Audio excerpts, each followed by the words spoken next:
Take a look. A coronavirus medical kit. Just pay $4.95 for shipping and you'll get a free vaccine.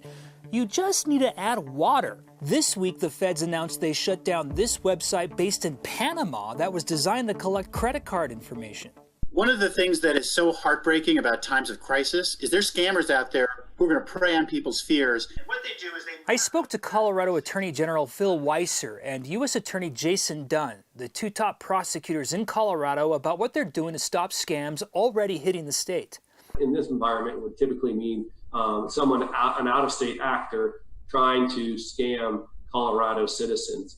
So that we have an interstate crime. Dunn says his office is focusing on fake virus cures and vaccines, robocalls by people claiming to be government agents, and people who price gouge medical equipment like masks. And so anyone who hoards those products that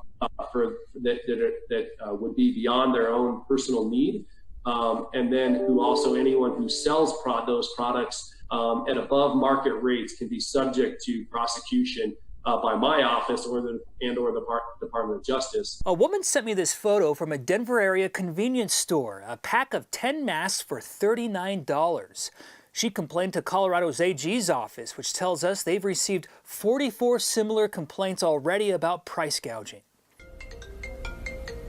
Phil Weiser says robocalls are already starting, even before the president signed the stimulus package that will send money to Americans. And they're trying to get people's personal information to take money from them.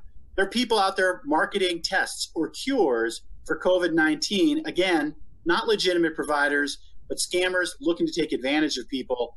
That's just wrong, and that's what we do. We come down on people who are breaking the law and hurting people. Jeremy Hohola, 9 News.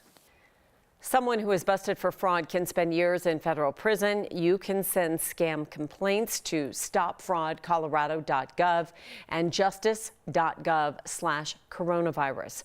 Jeremy will have links to those on the website on Historia9news.com.